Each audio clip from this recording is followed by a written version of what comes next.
नमस्कार सभी को।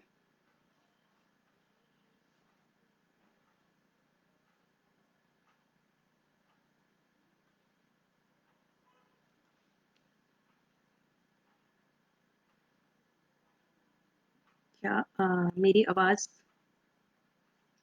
आ रही है?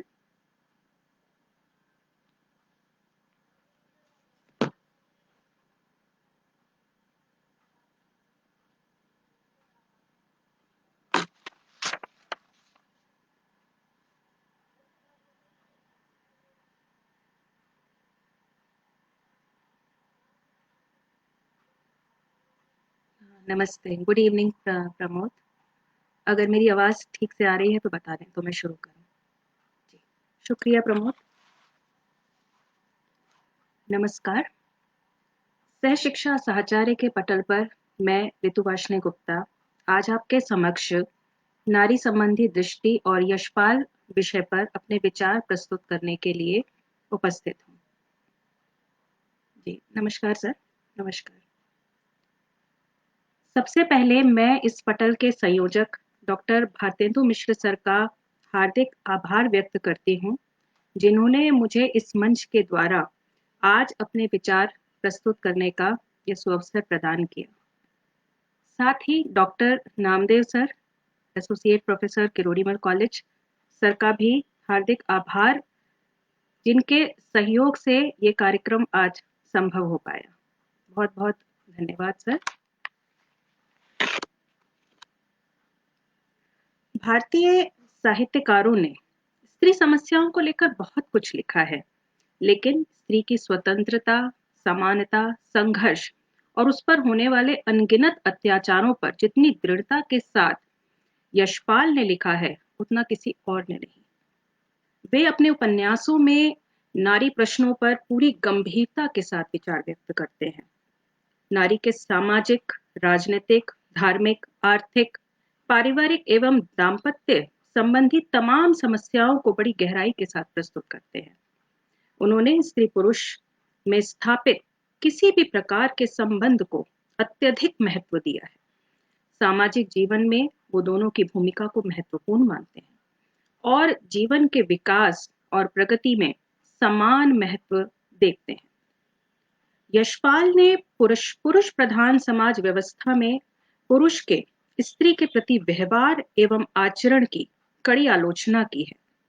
वे पुरुष वर्ग के द्वारा स्त्री शोषण के खिलाफ आवाज उठाते हैं। साथ ही पुरुष वर्ग के अहम भाव को सामाजिक अपराध मानते हैं। यशपाल स्त्री पुरुष संबंधों को मार्क्सवादी दृष्टि से देखते हैं। मार्क्सवाद के विचार से स्त्रियां भी पुरुष की तरह मनुष्य हैं और उनके कंधों पर समाज का उत्तरदायित्व उतना ही है जितना कि पुरुषों के कंधों पर है। जब तक स्त्री का शारीरिक और मानसिक विकास निर्बाध रूप से नहीं होगा, उसके द्वारा उत्पन्न संतान भी उचित रूप में उन्नत नहीं होगी। स्त्री का केवल उपभोग, मनोरंजन एवं भोग की तरह बनाकर वस्तु बनाकर रखना मनुष्य के जन्म के स्रोत को बिगाड़ना है। समाज की उन्नति और वृद्धि के लिए स्त्रियों के मानसिक और शारीरिक विकास को तथा समाज में स्त्रियों के समान अधिकार के लिए उन्हें भी पैदावार के कार्य में भाग लेकर उसका फल पाने का समान अधिकार और अवसर प्राप्त होना चाहिए। मार्क्सवाद स्वीकार करता है कि संतान उत्पन्न करना केवल स्त्री का ही उत्तरदायित्व नहीं है, बल्कि यह कार्य संपूर्ण समाज के कार्यों में एक अनिवार्य और महत्वपूर्ण कार्य है। मानव समाज का अस्तित्व इसी बात पर निर्भर करता है। यह महत्वपूर्ण कार्य ठीक रूप से करने के लिए परिस्थितियां अनुकूल होनी चाहिए। स्त्री को संतान उत्पत्ति मजबूर होकर या दूसरे के भाग का साधन बनकर ना करनी पड़े। वे अपने आप को समाज का एक उत्तरदायी स्वतंत्र अंग समझकर अपनी स्वतंत्र इच्छा से संतान पैदा करें। मार्क्सवाद मानवीय प्रकृति में आनंद, विनोद और रिझाव की जगह भी स्वीकार करता है, परंतु वह पुरुष को प्रधान और स्त्री को केवल साधन मात्र नहीं मानता। मार्क्सवाद स्त्री पुरुष के संबंध को स्त्री पुरुषों की प्राकृतिक आवश्यकता और कर्तव्य का संबंध मानता है। उसके अनुसार प्रकृति ने स्त्री को भी पुरुष के समान ही अधिकार दिए हैं। समाज में जितना उत्तरदायित्व पुरुष का है, उतना ही स्त्री का भी। इसके लिए वह दोनों में से किसी को एक दूसरे का दास बन जाना आवश्यक नहीं समझता। इसके साथ ही स्त्री पुरुष के संबंध में उच्छृंखलता भी उचित नहीं समझता। मार्क्सवाद के अनुसार पुरुष यदि सामाजिक परिस्थितियों के कारण शारीरिक तथा मस्तिष्क के कामों में अधिक सफलता प्राप्त कर सकता है, तो स्त्री का महत्व पुरुष को उत्पन्न करने, परिवार और समाज को संगठित करने, व्यवस्थित करने में कम नहीं है। पुरुष समाज का अस्तित्व स्त्री के बिना संभव नहीं है। मार्क्सवाद स्त्री पुरुष के संबंध को पुरुष की संपत्ति और धर्म के भय से जकड़ देने के पक्ष में नहीं है। वह स्त्री पुरुष के शारीरिक संबंध को स्त्री पुरुष की प्राकृतिक आवश्यकता और कर्तव्य का संबंध तथा सामाजिक कार्य मानता है, और इसके लिए वह दोनों में से किसी एक को ज्यादा महत्व देने के पक्ष में नहीं है। समाजवादी समाज में जीविका के अपनी योग्यता और अवस्था के अनुसार सभी को समान रूप से साधन मिलने चाहिए, न कि स्त्री और पुरुष के आधार पर।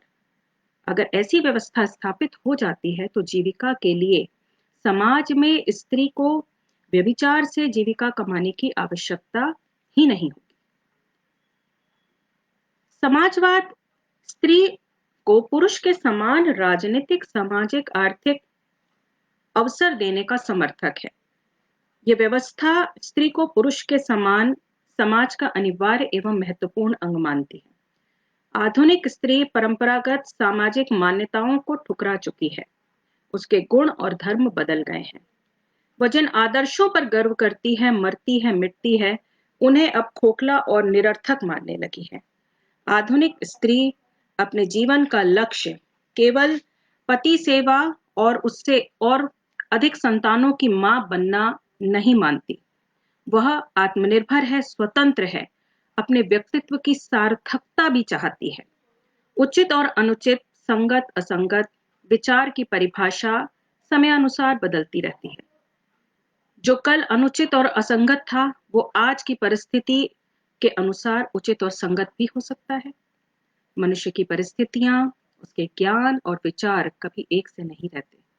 इसलिए आज के युग के अनुसार किए गए आचरण को पुराने मापदंड पर नहीं मापा जाना चाहिए।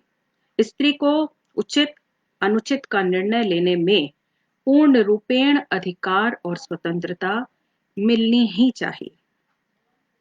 आधुनिक नारी की प्रगतिशीलता में उसकी उच्छृंखलता देखना हमारे संकुचित विचारों को ही सूचित करता है। पुरुष प्रधान समाज में पुरुष ने स्वार्थ के प्रमाद में स्त्री को निरंकुश और भोग की वस्तु बना रखा है। उसे पशु संपत्ति मानने लगा है। पुरुष ने स्त्री को अपने वश में रखने के लिए प्रयोजन से उसे नारित्व, मातृत्व और प्रतिव्रता होने के आदर्शों से बांध रखा है। इन धारणाओं में बंधी स्त्री केवल पत्नी और दासी मात्र रह गई है। पुरुष ने पति पत्नी के संबंध में निष्ठा का धर्म केवल पत्नी के हिस्से में आरोपित कर रखा है और स्वयं स्वामी बनकर पत्नी को अपना अधीन बना रखा है। इस प्रकार मिथ्या आदर्शों के पर्दे में समता के आधार का गला घोंट दिया जाता है। हमारी परंपरागत जीवन दृष्टि स्त्रियों को परिवार गृहस्थी की दीवारों में आवृत रखना चाहती है। उसकी निश्चित मान्यता है कि पर्दे में रहने से ही स्त्री का शील और मर्यादा रक्षित रहता है। परंतु नई आधुनिक जीवन दृष्टि स्त्री पुरुष के समान अधिकारों का समर्थन करती है। स्त्री पुरुष समाज का अर्धांग है, इसलिए मानव समाज के विकास में स्त्री का भी पुरुष के समान ही योगदान करने का अधिकार होना चाहिए। आधुनिक प्रगतिशील स्त्री परंपरागत गुण धर्म के आवरण को हटाकर समाज के विस्तृत कर्म क्षेत्र में जाना चाहती है और जा भी रही है। रूढ़िवादी पुरुष समाज स्त्रियों की इस प्रगतिशीलता का विरोध करता है। जैसा कि देशद्रोही उपन्यास में पति की मृत्यु का समाचार सुनकर जब राज व्याकुल होती है, तो कांग्रेसी कार्यकर्ता बद्रू बाबू उसे समझाते हुए कहते हैं कि भगवान ने संकीर्ण पारिवारिक संसार से मुक्त कर दिया है तुम्हें। अब देश और समाज तुम्हारा परिवार है, उसकी सेवा में ही तुम अपना जीवन देख सकती हो। समाज व्यक्ति और परिवारों का समूह होता है। समाज की व्यवस्था में आने वाला कोई भी परिवर्तन व्यक्ति और परिवार के गठन पर प्रभाव डाले बिना नहीं रह सकता। परिवार में स्त्री पुरुष का संबंध ही समाज का केंद्र है। समाज की आर्थिक अवस्था मनुष्यों को जिस अवस्था में रहने के लिए मजबूर करती है, उसी ढंग से मनुष्य का परिवार बनता है। कुछ समाज में परिवार बहुत बड़े-बड़े और सम्मिलित होते हैं, कुछ समाज में छोटे-छोटे। कहीं परिवार पिता के वंश से होते हैं तो कहीं माता के वंश से।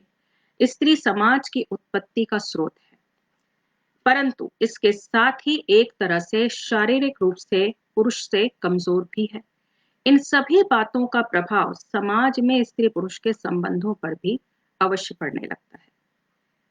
संयुक्त परिवारों में आर्थिक कारणों से विघटन का दौर तीव्र गति से चला।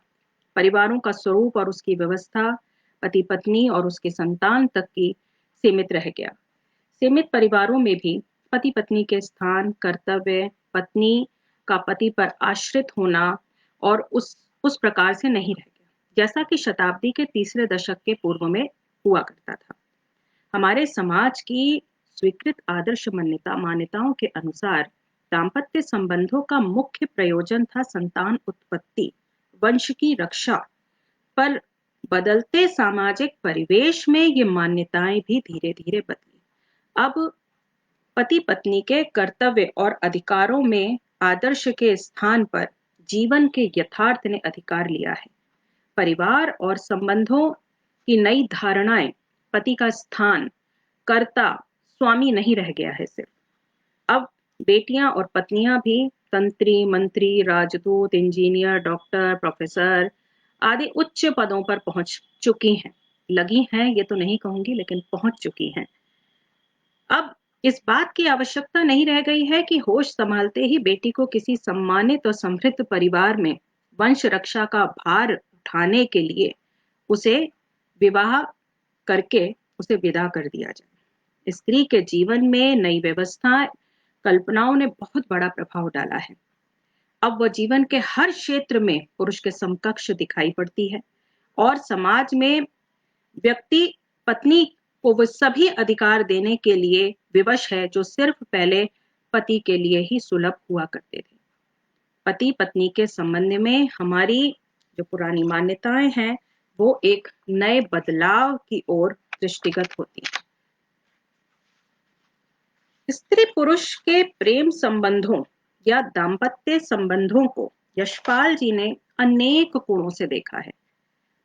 उनका साहित्य एक बहुत बड़ा दर्पण है जिसमें उन संबंधों की अनगिनत जटिलताएं भी प्रतिबिंबित होती हैं।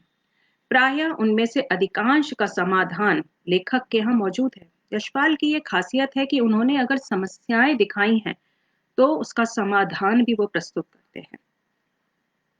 इसी क्रम में उनकी कुछ विशिष्ट मान्यताएं उभरकर सामने आती हैं जिसमें स्त्री की दासता और उसकी आर्थिक, पारिवारिक और सामाजिक आश्रयता से मुक्ति, पुरुष के ही समान अधिकारों और कर्तव्यों को स्त्री के लिए सुनिश्चित करना, स्त्री का शारीरिक और मानसिक शोषण समाप्त किया जाना, उसे शिक्षित बनाकर आत्मनिर्भरता के मार्ग पर ले जाना, पुरुष वर्ग की दृष्टि में नारी सम्मान का संवर्धन करना, पुरुष द्वारा स्त्री पर किए जाने वाले अत्याचारों का संगठित नारी शक्ति द्वारा स्वयं प्रतिरोध किया जाना, स्त्री द्वारा अपने पति के चयन में पूर्ण स्वतंत्रता की मांग करना, युवावस्था में विधवा हो जाने पर मनचाहे पुरुष से पुनर्विवाह की छूट, आर्थिक रूप से विपन्नता की स्थिति में शरीर विक्रय द्वारा भी धन के अर्जन को अनुचित न माना जाना,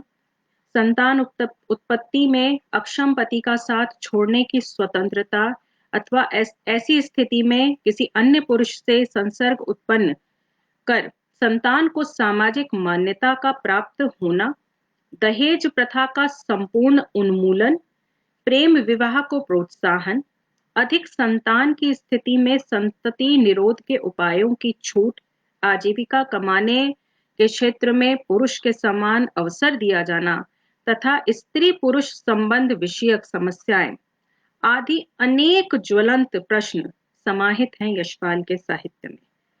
अपने कथा साहित्य में यशपाल ने इन सभी समस्याओं को तर्कसंगत रूप से उभारा है और उसका समाधान भी सुझाया है। जिस प्रकार स्त्री पुरुष संबंध के अनगिनत कोण हैं और उनमें उत्पन्न अनेक समस्याएं हैं, वैसे ही उन सभी के निदान भी बहुमुखी और बहुआयामी है। वस्तुतः कहा जाए तो यशपाल के कथा साहित्य में कथानक चाहे राजनीतिक हो, सामाजिक हो या किसी भी प्रकार के हों, सब स्त्री पुरुष संबंधित जो समस्याएं हैं वो उभर कर सामने आती हैं। यहाँ तक कि दो ऐतिहासिक उपन्यासों की चर्चा करना चाहूंगी। अमिता और दिव्या दोनों ऐतिहासिक उपन्यास हैं। इनमें भी इस प्रकार की समस्याएं वर्तमान हैं। साथ ही यशपाल ने उपन्यासों में सर्वत्र उनकी विशिष्ट विचारधारा का प्रतिनिधित्व करने वाला कोई ना कोई एक ऐसा पात्र अवश्य मौजूद है जिसके माध्यम से उन्होंने उससे संबद्ध समस्या का हल सुझाया है। यशपाल की इन मान्यताओं के प्रकाश में उनके उपन्यास साहित्य में अभिव्यक्त स्त्री पुरुष संबंधों के विषय में पात्रों के संभाषणों, विचारों, व्यवहारों का जब हम विश्लेषण करते हैं तो पाते हैं कि उनका स्त्री पुरुष संबंध विषयक विचार परंपरागत न होकर आधुनिक है। उन्होंने प्रायः भारतीय मान्यताओं के प्रतिकूल स्त्री पुरुष युग्म के विकृत रूप को चित्रित किया है, परंतु इसके साथ ही हमें यह भी स्वीकार करना चाहिए कि उन्होंने स्त्री की सुप्त चेतना को भी जगाने का यथासंभव प्रयास किया है। यशपाल की स्त्रियां पुरुषों की भांति क्रांतिकारी कार्यों में अपना जीवन अर्पित करने को लालायित दिखाई देती हैं।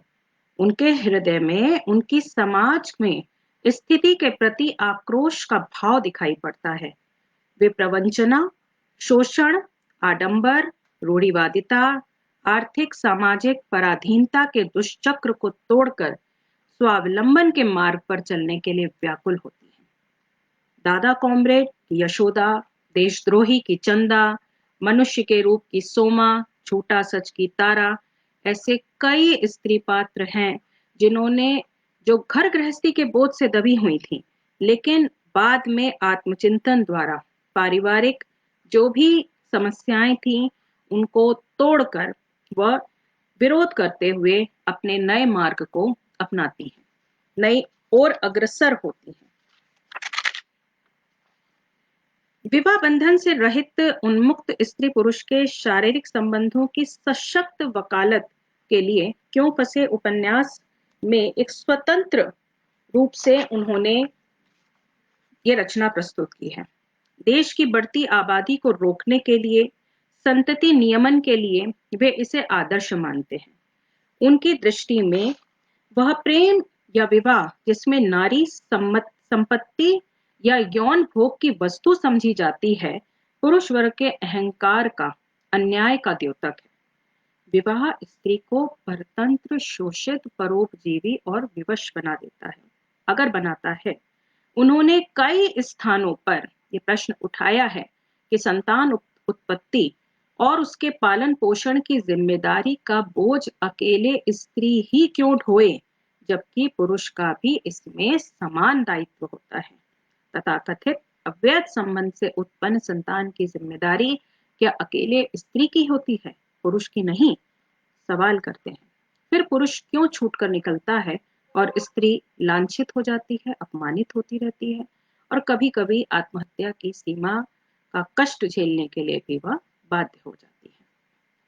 उस विवाह व्यवस्था को क्या कहा जाए जिसमें किसी भी कारण से पुरुष के संतान उत्पत्ति में सक्षम न होने पर भी स्त्री को संतान पाने के लिए गलत रास्ते चुनने पड़ते हो, क्योंकि संतान न होने पर दोष उसी पर मढ़ा जाता है।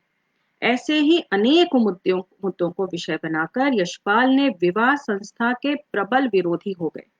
वे कई बार प्रेम या विवाह को स्थूल रूप से इंद्रियों का आकर्षण और व्यवहार मानने लगे। इसके पक्ष में हुए वे व्यक्ति का ध्यान इस ओर आकर्षित करते हैं कि विवाह में स्त्री के रूपवती होने के साथ साथ गृहस्थी योग्य सभी गुण की आकांक्षाएं भी की जाती हैं, किंतु उसकी यौन संतुष्टि की ओर ध्यान नहीं दिया जाता। जब वह संतान पाने के लिए उपाय करती है तो उसे उल्टा कहा जाता है।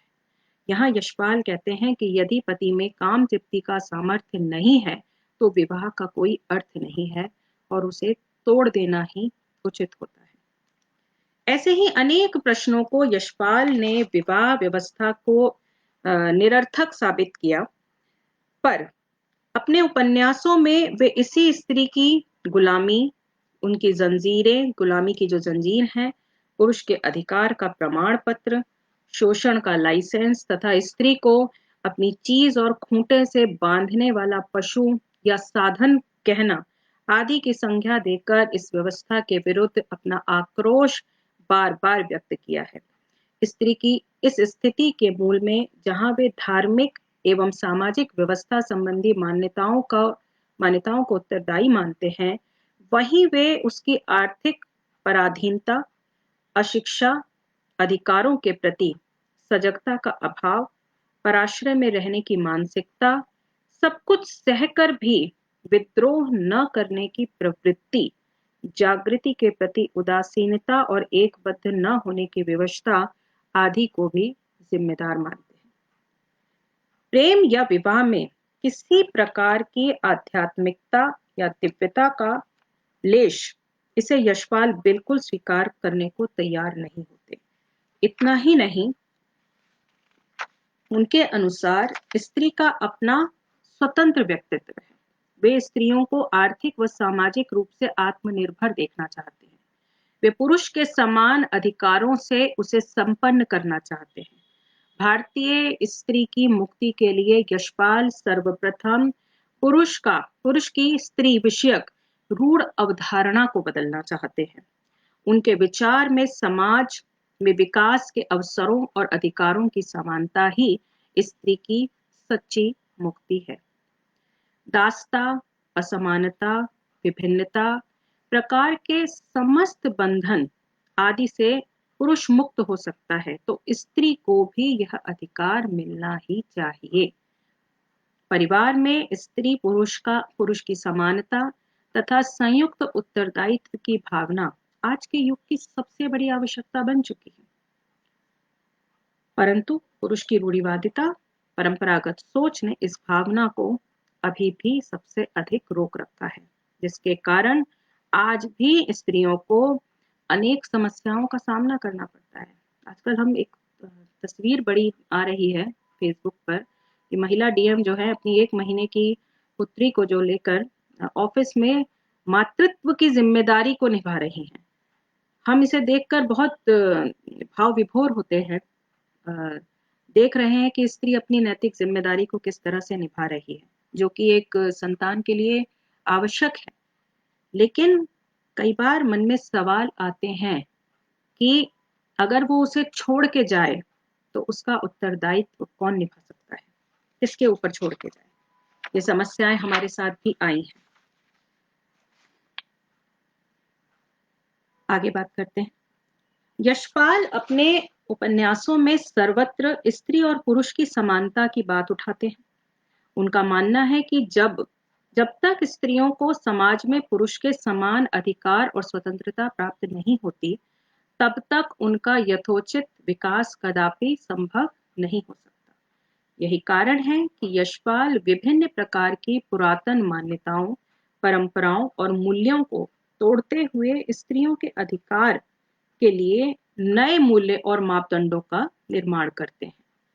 यशपाल ने अपने साहित्य में स्त्रियों को शोषित और सर्वहारा वर्ग मानकर उनसे संबंधित विभिन्न समस्याओं को अनेक प्रकार से चित्रित किया है और अपने पात्रों के माध्यम से उन समस्याओं का सुझाव भी दिया है।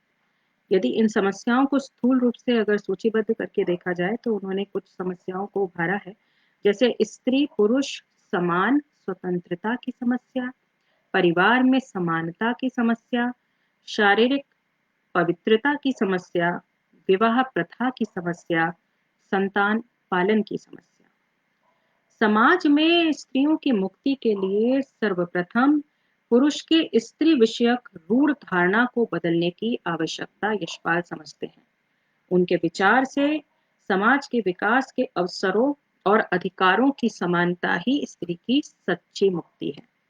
दासता, असमानता, बंधनों में यदि पुरुष मुक्त हो सकता है तो स्त्री को भी यह अधिकार अवश्य मिलना चाहिए। यशपाल अनुभव करते हैं कि पुरुष वर्ग आसानी से स्त्री को मुक्ति नहीं देता, न देगा। इसलिए अपने उपन्यासों के माध्यम से स्त्रियों का आह्वान करते हैं कि वे अपने जन्मसिद्ध अधिकारों को पाने के लिए संघर्ष का रास्ता चुनें। परिवार में स्त्री पुरुष की समानता, संयुक्त उत्तरदायित्व की भावना आज समस्या बन चुकी है। आर्थिक स्वतंत्रता, विवाह उन्मूलन, यौन संबंधों की स्वतंत्रता स्त्रियों के लिए कहते हैं कि मांग होनी चाहिए। जब तक इन बंधनों से वह मुक्त नहीं होती, तब तक मानवता से मुक्त नहीं होती। इन्हीं विचारों को उन्होंने अपने कई उपन्यासों में उभार कर प्रस्तुत किया है। यशपाल का प्रेम दर्शन उनकी निजता से युक्त है। वे स्त्री पुरुष के परस्पर आकर्षण एवं दाम्पत्य संबंध को मात्र एक सामाजिक कर्तव्य या शारीरिक आवश्यकता की पूर्ति के रूप में मानने को तैयार नहीं है। उनके विचार से प्रेम या विवाह की समस्या व्यक्तिगत जीवन की आवश्यकता का प्रतिफल तो है, परंतु इसमें आध्यात्मिकता या नैतिकता निहित नहीं है। अतः इन्हें संपूर्ण और बौद्धिक ढंग से देखा जाना उचित और तर्कसंगत है। यशपाल विवाह बंधन से रहित उन्मुक्त यौन संबंधों को भी उनकी यौन संबंधों की सशक्त वकालत करते हैं। देश की बढ़ती आबादी को रोकने के लिए संतति नियमन के इसलिए वो इसे आदर्श मानते हैं, आचार समझते हैं, आदर्श आचार की संज्ञा देते हैं। उनकी दृष्टि में वह प्रेम या विवाह व्यवस्था जिसमें नारी संपत्ति या मौज मस्ती या मनोरंजन का साधन समझी जाती है, तो पुरुष वर्ग के अहंकार या वो अन्याय का द्योतक है। विवाह में स्त्रियों को परतंत्र, शोषित, परोपजीवी और विवश बनाता है। इसलिए कई स्थानों पर वह प्रश्न उठाते हैं कि संतान उत्पत्ति और पालन पोषण की जिम्मेदारी को बार बार स्त्री ही क्यों अकेले ढोए, जबकि इसमें पुरुष का भी समान दायित्व होता है। उन्होंने स्त्री पुरुष संबंधों को अत्यधिक महत्व दिया। सामाजिक जीवन में दोनों की भूमिका को महत्वपूर्ण मानते हैं और जीवन के विकास तथा प्रगति के लिए दोनों को समान महत्व देते हैं। यशपाल ने पुरुष प्रधान समाज व्यवस्था में पुरुषों द्वारा स्त्रियों को देखने के दृष्टि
है, उसके लिए समस्त परंपरागत रूढ़िबद्ध संस्कारों, नैतिक धारणाओं और विश्वास के बंधन शिथिल कर देना चाहते हैं। स्त्री की पराधीनता से क्षुब्ध होकर कह उठते हैं, क्या स्त्री अपनी वासना पूर्ति तथा संपत्ति प्राप्ति के लिए और उत्तराधिकारी प्राप्त करने वाले को ही पति मानकर पतिव्रता धर्म का पालन करती रहे? आत्मरक्षा, आत्मनिर्भरता जो मानव धर्म है, वे स्त्री के धर्म नहीं है। उनका विचार है कि आर्थिक रूप से जब स्त्री स्वतंत्र होगी तो सामाजिक बंधनों के जो संकुचित दायरे हैं, वहां से उसमें बंद जो दाम्पत्य जीवन की कृत्रिम नैतिकता या अत्याचार है, उनके दमन के प्रति विरुद्ध या उनके खिलाफ जो है वो एक तीव्र कदम उठा सकती है। उसका आर्थिक रूप से स्वतंत्र होना इतना आवश्यक है। और आज के समय में भी हम देखते हैं कि ये निर्णय लेना इतना आसान नहीं होता।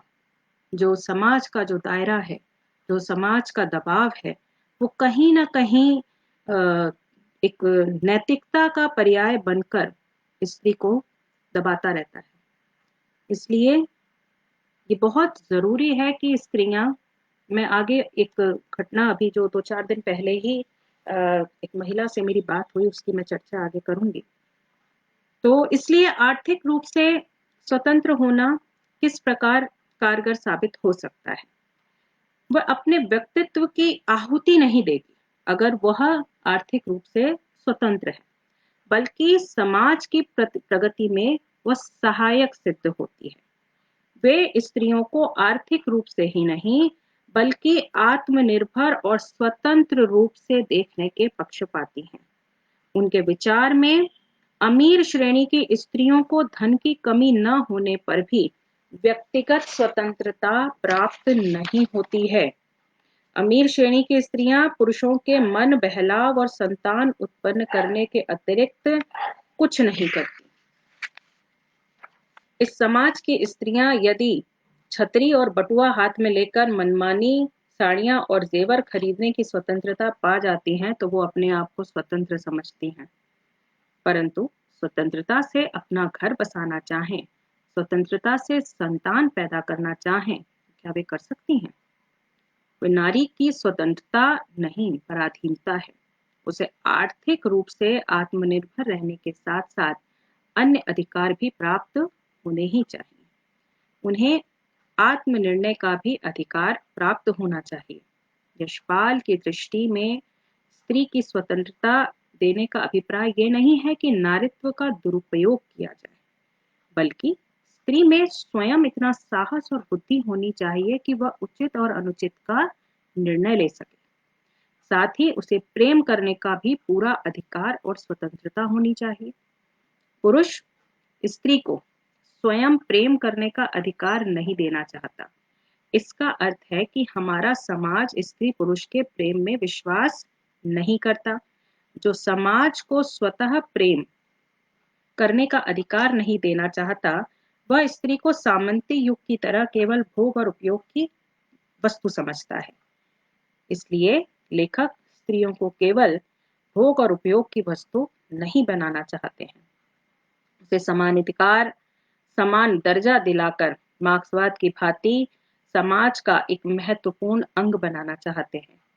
यही है आदर्श स्त्री के संदर्भ में यशपाल की विचारधारा का।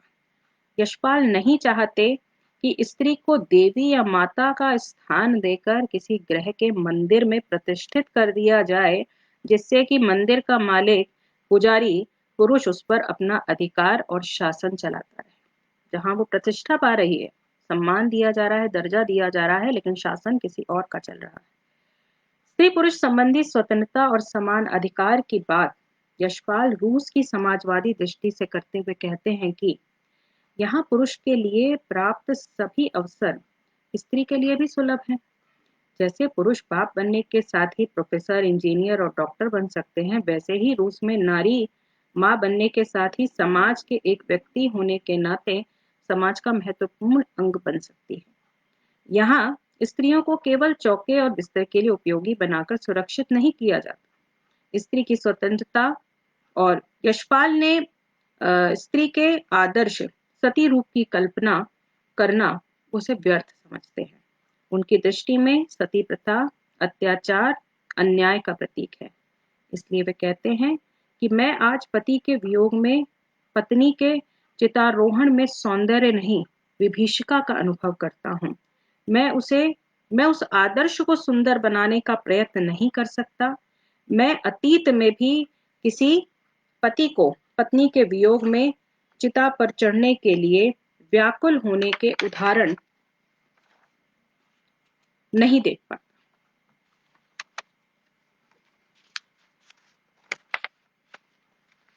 तो स्त्री पुरुषों की समानता के विचार इस युग में मुझे पति के सती होने के आदर्श के प्रति रागात्मक सहानुभूति उत्पन्न करना भीषण अन्याय ही जान पड़ता है। इस प्रकार की प्रथाओं को यशपाल आधुनिक युग के लिए अत्यंत हेय और समाज के लिए कलंक मानते हैं। स्त्री स्वतंत्रता के लिए यशपाल हिंदू समाज में कन्यादान की प्रथा को भी उपयुक्त नहीं समझते। वे लिखते हैं कि हिंदुओं के यहाँ स्त्री को कितनी स्वतंत्रता थी और इसी बात से प्रकट होता है कि विवाह को कन्यादान कहा जाता है। जिस वस्तु का दान कर दिया जा सकता है, उसकी इच्छा या अनिच्छा, उसकी स्वतंत्रता का तो कोई प्रश्न ही नहीं उठा। हम दान कर रहे हैं किसी चीज, वस्तु बना दिया, तो उसकी स्वतंत्रता कहाँ रह गई। इसलिए यशपाल इस प्रथा का उन्मूलन करना भी आवश्यक समझते हैं और इसको समाज की उन्नति में बाधक मानते हैं। वे आधुनिक समाज और परिस्थितियों के अनुकूल स्त्री को मनोरंजन का साधन नहीं, पूर्ण रूप से आत्मनिर्भर देखना चाहते हैं। उनकी दृष्टि में स्त्री भी मनुष्य है, उसका भी अपना व्यक्तित्व है, उसकी अपनी आकांक्षाएं हैं। उसे पूर्ण रूप से पारिवारिक या सामाजिक बंधनों में बांध कर नहीं रखा जा सकता। उसे किसी भी क्षेत्र में पूर्ण स्वतंत्रता प्राप्त होनी चाहिए। उसे समाज के सक्रिय अंग के रूप में देखे जाने की आवश्यकता है। उसके लिए सबसे अधिक आवश्यक है कि उसकी आर्थिक आत्मनिर्भरता उसे पुरुष वर्ग के सम्मुख पंगु और निर्बल बनाने की अपेक्षा आत्मविश्वास की भावना और आत्मनिर्णय के अधिकार से पुष्ट करती है। इस विषय पर मैं अपनी बात यहीं तक रखना चाहूंगी, पर हाल में ही 2-4 दिन पहले की ही बात है, मैं जहाँ पर आज भी स्त्रियों को किस किस प्रकार की प्रताड़नाओं, क्योंकि यशपाल ने बहुत उन्मुक्तता से इन बातों को लिखा है और हमारा सो कॉल्ड समाज इन बातों को स्वीकार करने के लिए आज भी तैयार नहीं है, ये हम सब जानते हैं।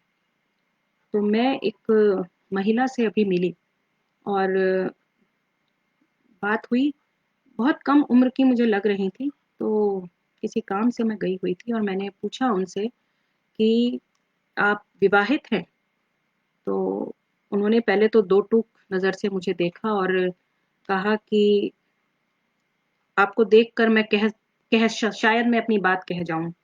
मुझे थोड़ा सा खटका लगा, मैंने कहा हाँ बताएं। बोली हाँ मैं शादीशुदा हूँ और मैंने कहा अच्छा, बहुत छोटी सी लग रही है, मुझे लगा नहीं आपको देखकर। कई बार होता है किसी को देखकर मन में कुछ भाव आ जाते हैं।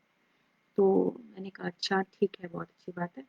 तो उन्होंने कहा कि नहीं, पर मैं इस समय मेरा जो है कोई तलाक का जो है वो केस चल रहा है।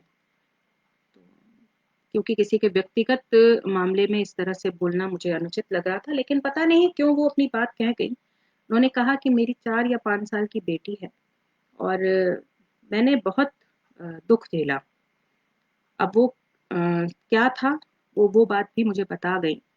सुनकर इतना दुख हुआ कि आज भी हमारा समाज किस ढलने में जी रहा है।